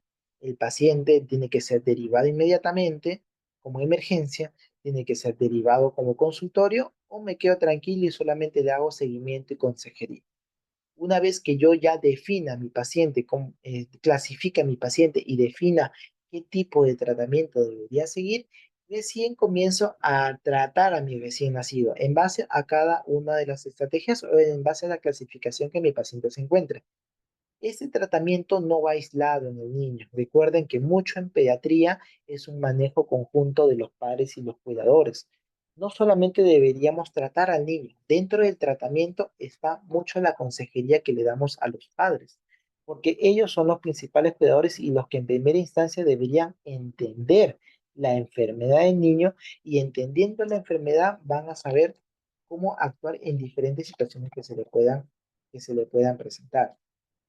Ahora, en base al primer punto, investigar y determinar. Ya hemos visto más o menos cuál es la clínica característica de cada uno de los tumores que nos podemos enfrentar o son los de mayores prevalencia dentro de nuestra población pediátrica.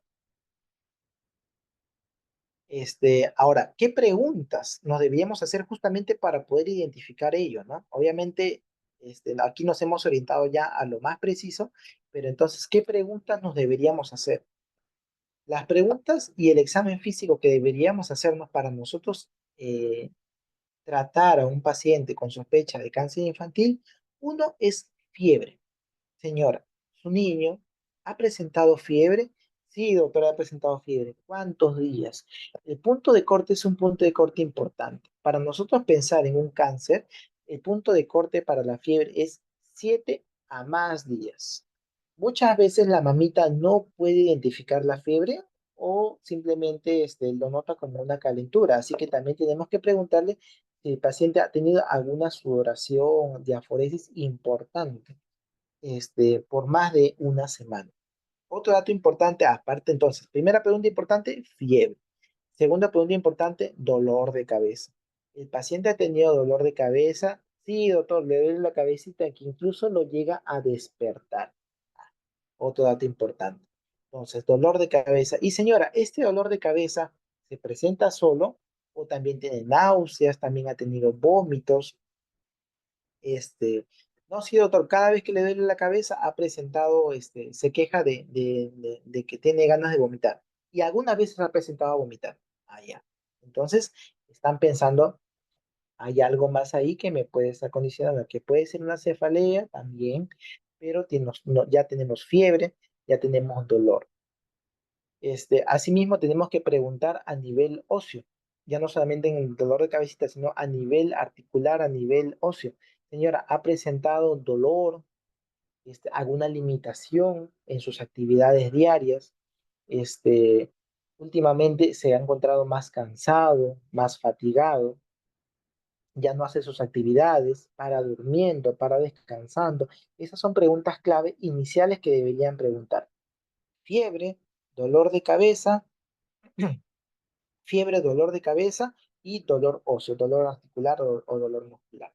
Eso es lo que tienen que preguntar. Adicionalmente a ello, si es que en los últimos meses, sobre todo en los últimos 3 meses, el paciente ha tenido algún cambio importante en su estilo de vida. Duerme más, ya no hace sus actividades, ha estado bajando últimamente de peso. Ellos nos pueden orientar, no, este pequeño no está yendo todo bien. Este niño probablemente me está sufriendo o me puede, es altamente sospechoso de cáncer. Entonces, en la anamnesis recopilamos esta información. En el examen físico, nosotros tenemos que evaluar a mi paciente. Y justamente aquí vienen los signos que nosotros debemos evidenciar al momento de realizar el examen físico a mi paciente. Toda esta clínica que presenta es altamente sospechosa de cáncer. Paciente que presente palidez severa, petequias, equimosis o sangrados difusos en el cuerpo. Al momento de la evaluación de los ojitos presenta leucocoria, que ya vimos que justamente es en el reflejo rojo que le hacemos. Presenta estrabismo, más aún si se encuentra el leucocoria asociada a estrabismo con más razón, alertas. Aniridia, el paciente no tiene la iris, ausencia total o parcial del iris. Presenta una coloración del iris diferente del otro. Presenta sangradito en el ojito. Presenta protrusión del ojo. Presenta ganglios, pero que estos ganglios tienen alguna característica. Para que sean altamente sospechosos de cáncer, más de 2,5 centímetros, que sean duros, que no sean dolorosos, que sean adheridos a planos profundos y que tengan duración mayor a un mes. Asimismo, ¿qué otra clínica que podemos encontrar neurológica en mi paciente? Convulsiones, debilidad del cuerpo, más aún si es una debilidad unilateral, algún tipo de asimetría a nivel de la carita. El niñito se sonríe, comienza a reírse y una carita se desvía hacia el lado sano. Cojeras, dificultad para hablar, dificultad para caminar, alteraciones en la visión. Al momento del examen físico, hepatomegalia, que hepatomegalia lo podemos encontrar en un recién nacido hasta el primer mes, pero de allí ya no deberíamos encontrar su hepatomegalia, esplenomegalia tampoco. Asimismo, presencia de masas palpables a nivel abdominal, ya estamos pensando en todos los tumores que hemos pensado. Asimismo, que haya algún efecto de masa o alguna tumoración en alguna parte de su cuerpo. Entonces, al momento, el primer criterio de investigar y determinar, nosotros hacemos la anamnesis y hacemos el examen físico inicial. Con estos dos datos importantes, nosotros podemos clasificar a mi paciente.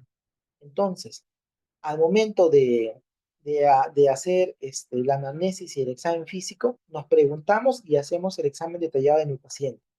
Según la Organización Mundial de la Salud, la Organización Panamericana de Salud e incluso la directiva sanitaria que tenemos aquí incluida dentro de nuestra norma técnica, involucra estos signos, que justamente son los signos que nosotros estamos pensando que el paciente tiene altas posibilidades de sufrir un cáncer. ¿Cuáles son estos signos? Sangrados, sea nasales, sea encías, reflejo rojo alterado, presencia de adenopatías, aumento de la masa, aumento del área abdominal, del volumen abdominal o presencia de masas a nivel abdominal, presencia de masas o tumoraciones en alguna otra parte del cuerpo, puede ser carita, puede ser extremidades, petequias y equimosis de aparición, de que no tenían una, de aparición brusca que presenta en el paciente, palidez en mi paciente, fiebre, clínica asociada como puede ser cefalea que se encuentra asociada a náuseas y a vómitos y dolor articular y óseo. Esas son la clínica. Como pueden ver, y aquí es importante tomar en cuenta, la pérdida de peso no está dentro de uno de los signos de alto riesgo de cáncer, pero sí está dentro de uno de los signos intermedios que justamente los vamos a ver más adelante. Pero estos signos, estos 10 signos como tal, son los característicos y los que menciona nuestra guía que debemos estar alerta en nuestra consulta y en nuestra práctica diaria en relación al primer nivel de atención. Paciente que presenta alguna de estas clínicas, nosotros, ¡pum!, se nos tiene que prender las alarmas, porque es altamente sospechoso de presentar algún tipo de cáncer. Así que tiene que estar dentro del diagnóstico diferencial. Así que vamos a hablar sobre cada uno de ellos. Eh, eh, la presencia de petequias, la presencia de equimosis, la presencia de sangrado nasal y sangrado gingival nos orienta a varias enfermedades, porque recuerden que justamente esto se debe a disminución de las plaquetas en mi paciente. Y la disminución en las plaquetas es algo que vamos a poder encontrar en varios tipos de cáncer, sobre todo en la leucemia, que es el cáncer más frecuente en la edad pediátrica. Así que, paciente que presente este tipo de lesiones, nosotros nos tiene que saltar las alarmas porque tenemos que pensar dentro de nuestro diagnóstico diferencial como leucemia. A este pacientito deberíamos examinarlo de forma global, buscando adenopatías, preguntar la clínica si ha tenido fiebre más de 7 días, si ha tenido alguna otra clínica asociada, no solamente a ese tipo de sangrado, y sobre todo poder complementarlos con algún examen como por ejemplo el hemograma, que nos pueda orientar a que no solamente hay un descenso de las plaquetas, sino también puede haber un descenso de la serie blanca y la serie roja, viendo palidez, fatiga en mi paciente o incluso preguntar dentro de los antecedentes infecciones a repetición. Ese es en relación a la primer signo que nosotros debemos identificar cuando estamos pensando en cáncer. En relación al segundo signo, como nosotros podemos ver aquí, justamente es el examen de reflejo rojo en mi paciente. Ahora, cuando nosotros evidenciamos en el ojito, así como nosotros podemos evidenciar justamente la leucocoria, que nos haría pensar, ¿no?, ampliamente en qué patología, en el retinoblastoma. Como pueden ver aquí, la niñita tiene la leucocoria en ambos ojitos, que me quiere decir que probablemente ambos ya se encuentran con el cáncer en la retina. También esta alteración del reflejo rojo lo podemos encontrar en otro tipo de tumores, como pueden ser tumores de algún tumor cerebral que presente el paciente, que ya no me presenta el reflejo rojo, pero me presenta algún estrabismo que antes no tenía el paciente. Y asimismo, otra clínica ocular tenemos a la aniridia, que justamente que es la ausencia del iris en el pacientito, que esto se encuentra asociado a, recuerden, el síndrome 4, justamente que es tumor de Wills asociado a la aniridia, a alteraciones, alteraciones de los genitales y retraso mental. Así que eso también. Entonces, clínica ocular, no solamente el reflejo rojo nos puede orientar a algunos tipos de cáncer. Obviamente, el más característico al momento de evidenciar ojitos es el retinoblastoma. que tenemos que evidenciar con un simple examen de reflejo rojo, como podemos ver aquí en la paciente.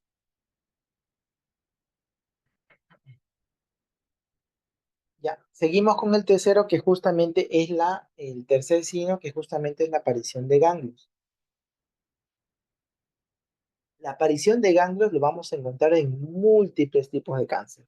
Así que su examen, al momento de nosotros identificar algún ganglio, en primera instancia, si bien está dentro del diagnóstico diferencial de los cáncer, tenemos que pensar en una infección local. Recuerden que los ganglios también se inflaman por alguna infección cerca de donde se encuentra ese ganglio.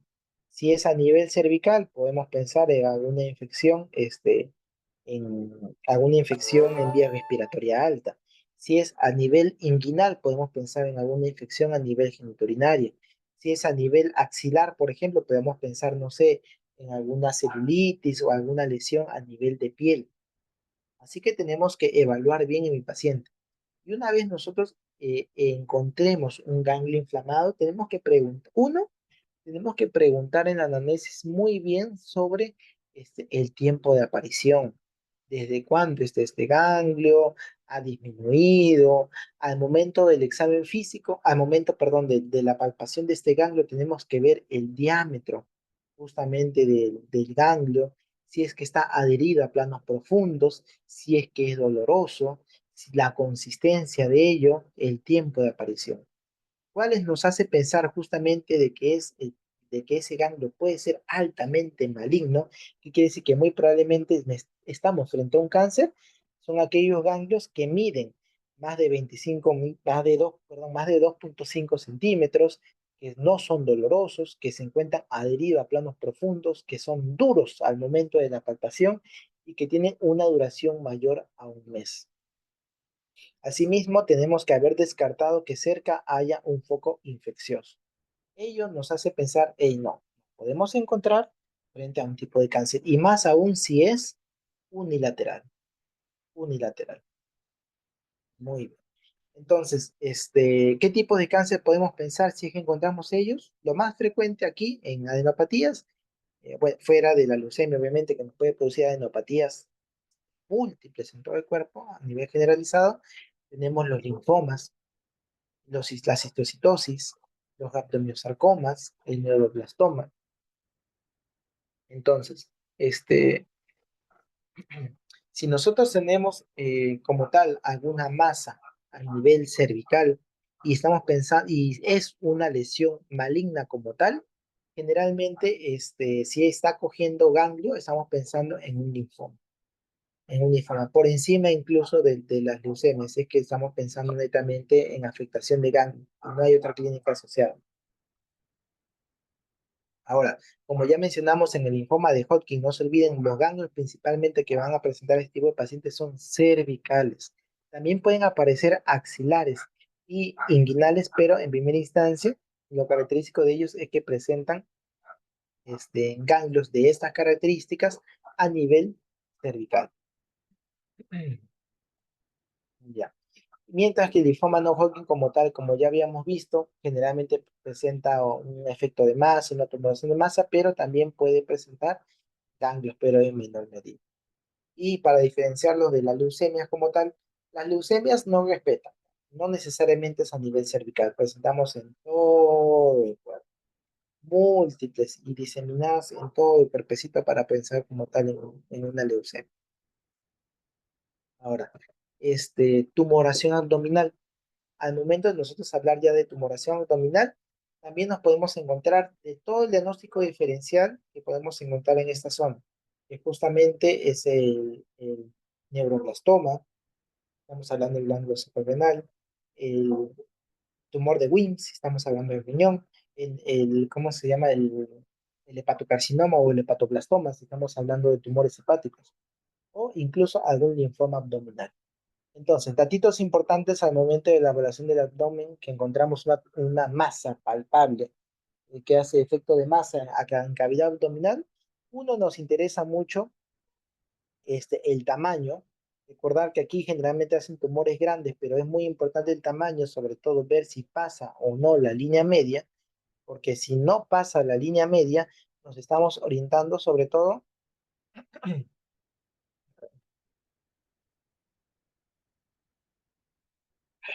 Si no atraviesa la línea media, nos estamos orientando sobre todo a un tumor de Wilms, quiere decir a un tumor de riñón. Por el contrario, este, ya, sí, claro, sí, en riñón. Sí, estamos frente al tumor de Wilms. El tumor de Wilms como tal no es una tumoración que encontramos a nivel abdominal que no sobrepasa la línea media. Y que recuerden, ¿a qué se encontraba asociado? Se encontraba asociado a dos clínicas características. Uno de ellos era hipertensión arterial y aparte de la hipertensión arterial lo encontramos con, esto ya es, ya es algo laboratorial que justamente es hematuria. Mientras que por el contrario, si tenemos un tumor a nivel abdominal que es grande, voluminoso, que atraviesa la línea media, ya no está respetando la línea media como tal, eso ya nos aleja un poco del tumor de Wilms y nos orienta a otro tipo de tumor, que justamente ya es un tumor que crece bastante, que es el que se encuentra que es a nivel de la glándula suprarrenal, que es el neuroblastoma. Y que recuerden, ¿con qué clínica se encontraba asociada este neuroblastoma? Aparte de ser una tumoración grande que genera efecto de masa, que genera desplazamiento, que atraviesa la línea media, como estamos hablando de glándula suprarrenal, o sea, como estamos hablando de glándula suprarrenal, esta glándula va a liberar no catecholaminas, así que se va a encontrar a ver un aumento de las catecolaminas. Entonces, si se encuentran aumentadas las catecolaminas, ¿qué es lo que vamos a encontrar? El paciente va a estar irritable, el paciente va a estar diaforético, va a estar sudando bastante. Asimismo, me puede producir, por el mismo efecto de masa que genera el tumor, me puede producir dolor, me puede producir compresión a nivel de los intestinos, produciéndome un hilio o un estreñimiento, justamente un hilo mecánico sería por el efecto de masa que justamente hace el tumor y toda la clínica característica que me puedan presentar, ¿no? Que justamente es fiebre y demás. Pero ya como estábamos hablando del neuroblastoma, ellos no se olviden que aparte de la clínica abdominal que me pueda presentar, también se presentaba con clínica característica en los ojitos. No piensen en neuroblastoma, piensen en los ojitos también. Aquí justamente lo que evidenciamos era la equimosis y el edema periorbital en ambos ojitos. Y los nódulos que presenta el pacientito, justamente, los nódulos azulados que presenta. Entonces, acá, regresando. Este, entonces, acá, a ver, ya, son de origen benigno. Justamente acá, las masas tumorales en el abdomen justamente son de consistencia dura. Tenemos que ver en dónde se encuentran localizados. Y aquí otro dato importante que no se les tiene que saltar, que justamente era lo que habíamos pensado, aparte de tumor de Wilms, que ya vimos, aparte de hepatoblastoma, que justamente era el tumor de hígado, ¿no? Que también me producía un efecto de masa, el tumor de hígado que también me producía un efecto de masa, sobre todo localizado ¿cómo se llama?, a nivel de mi abdomen superior, que adicionalmente ahí me producía dolor y distensión abdominal y rechazo a la lactancia. También podemos pensar en un linfoma abdominal. Y justamente este linfoma abdominal es el llamado linfoma de Burkitt, que justamente es uno de los linfomas que también tiene que ser identificado y que también es uno de los objetivos de la OMS por ser un cáncer altamente curable como tal. Es de muy rápido crecimiento y este cáncer a nivel de los demás se encuentra en la región ileocecal. Y también puede acompañarse de adenopatías que se encuentran en la región peritoneal. Entonces, aquí justamente es donde encontramos el linfoma de Burkitt que pertenece como tal a ¿cómo se llama? A un linfoma dentro de la cavidad abdominal. Pero obviamente aquí, por su misma localización, y ahora vamos a encontrar más en localización inferior a diferencia del su diagnóstico diferencial. Como otra clínica que nosotros tenemos, ya habíamos visto los principales, ya. Dentro de las otras clínicas que nosotros podemos encontrar, así como podemos encontrar ganglios a nivel cervical, a nivel axilar y a nivel inguinal, y así como podemos encontrar tumoraciones a nivel abdominal, También podemos encontrar tumoraciones o aumentos de volumen en otras partes del cuerpo, como pueden ver en cabeza, en cuero cabelludo, en alguna articulación, en algún hueso, como tal, los que nos orientaría como tal a otro tipo de patologías como tal. Incluso estas masas las podemos encontrar a nivel del aparato reproductor masculino, a nivel del aparato reproductor femenino. Aquí justamente es donde encontramos, por ejemplo, los tumores de saco vitelino, que es una de las masas que podemos encontrar más frecuentes en la infancia, antes de los 2 años de edad. Y sobre todo aquí tenemos que tomar en cuenta las lesiones que podemos encontrar en una de las patologías previas. Si encontramos, por ejemplo, tumor a nivel abdominal que atraviesa la línea media asociado a un nódulo a su lado, justamente ahí es donde nos encontramos con el neuroblastoma, con la clínica asociada del neuroblastoma. Y adicionalmente a las tumoraciones que nosotros podemos encontrar aquí, tumoraciones que nos podemos encontrar asociadas a un hueso, asociadas a una extremidad, también podríamos estar enfrentando justamente a un osteosarcoma como tal, que está generando ya alguna lesión ósea y como tal el mismo hueso está generando su propio tejido para poder proteger sin no romperse y me genera una inflamación local. Dentro de otra de las clínicas que justamente tenemos que evidenciar o tenemos que evaluar al momento de ver a mis pacientes es la palidez como tal. En el otro veíamos sangrado, hematomas y equimosis. Aquí lo que evaluamos es la palidez, la coloración de la piel del paciente, aparte de ello, que se encuentra asociado a fatiga y a cansancio del paciente. Si nosotros si nosotros encontramos un paciente con anemia, un paciente pálido, un paciente que últimamente la mamita dice no quiere comer, para durmiendo y demás, tenemos que pensar en el diagnóstico diferencial de anemia. Obviamente, uno de ellos es la principal, que es la deficiencia de hierro debido a aporte, ¿no? Tenemos que mejorar la lactancia, tenemos que darle suplementos y demás. Otra causa que me puede generar anemia justamente son diferentes parasitosis, diferentes infecciones, pero también están las enfermedades oncológicas y eso también está dentro del diagnóstico diferencial si es que adicionalmente a esta clínica de la anemia, del cansancio, encontramos lesiones, encontramos antecedentes importantes y, y al examen físico encontramos adenopatías y demás. Recordar que esta clínica en estos pacientes, estos síntomas los podemos encontrar de forma aislada o lo podemos encontrar en conjunto, porque muchas de estas clínicas se presentan en múltiples tipos de cáncer. Así que no solamente vamos a poder encontrar uno, sino varios en los diferentes tipos de cáncer.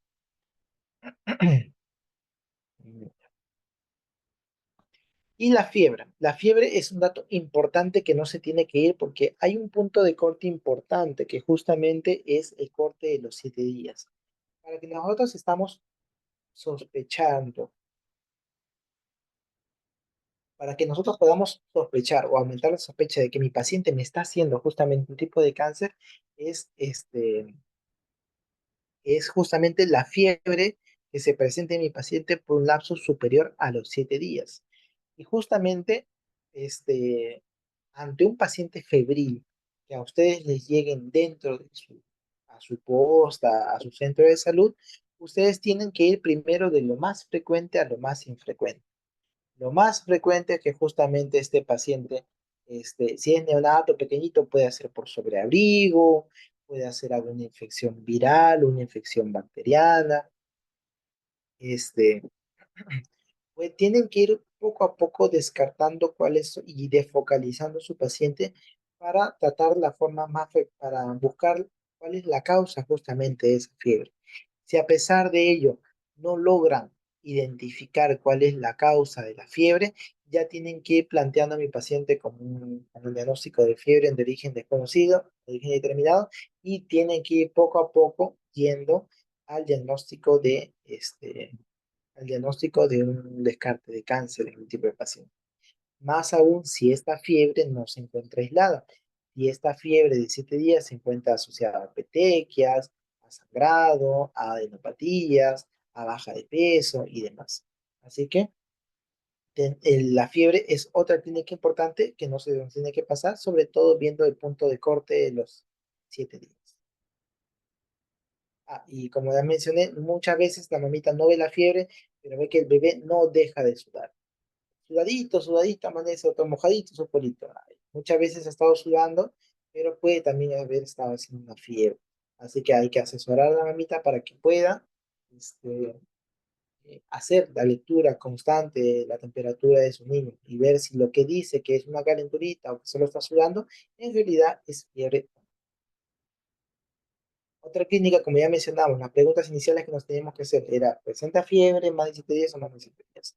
¿Presenta dolor de cabeza? Y justamente este dolor de cabeza se encuentra asociado o no a clínica adicional. Pacientitos que sufren de dolores de cabeza, acuérdense de la triada. Cuando ustedes piensen, cuando les digan a ustedes cefalea, náuseas, vómitos, y ven que la pregunta se orienta a tipos de cáncer de frente de frente a tumores cerebrales, entre ellos el neuroblastoma. Así que tienen que ir de frente como tal al diagnóstico diferencial en este tipo de pacientes.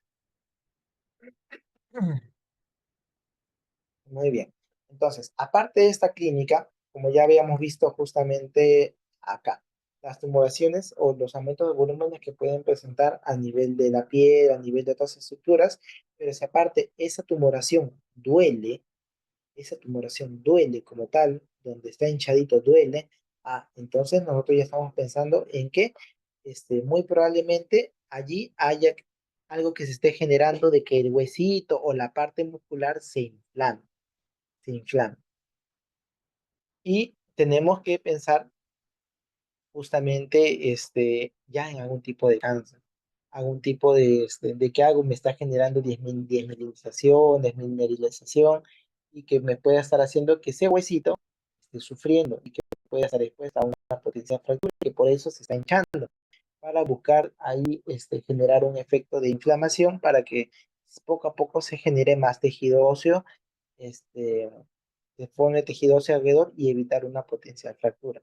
Por ello es que si nosotros tenemos aumento de volumen y dolor persistente a nivel de un hueso largo, sobre todo, que es justamente donde nosotros encontramos el osteosarcoma, estamos pensando justamente que el dolor ya es altamente sospechoso de algún tipo de cáncer. Asimismo, si adicionalmente al dolor y a la inflamación el paciente cojea, la masa cada vez se hace más grande, le tomamos una plequita y veíamos las lesiones líticas que podíamos encontrar allí, entonces estamos ampliamente sospechando en un caso de osteosarcoma si se da en huesos largos. Y obviamente si esto se da en la pelvis que me genera más deformidad, más limitación funcional, la paciente ya no va a poder caminar y demás, con más razón tiene que informarse porque en el caso de que sea el sarcoma de Ewing, este es altamente deformante. Y ahora, la pérdida de peso. Esta pérdida de peso como tal no es uno de los signos claves e importantes que me puedan llevar, como justamente no lo vieron dentro de esta lista de 10, porque estos son los signos altamente sospechosos de que mi paciente me puede estar haciendo un tipo de cáncer, pero se agregó que principalmente porque este es uno de los intermedios. Existen también criterios intermedios que no cumplen justamente los criterios que ya hemos visto aquí, para que sean con criterios intermedios como que haya una probabilidad de que mi paciente se encuentre desarrollando algún tipo de cáncer.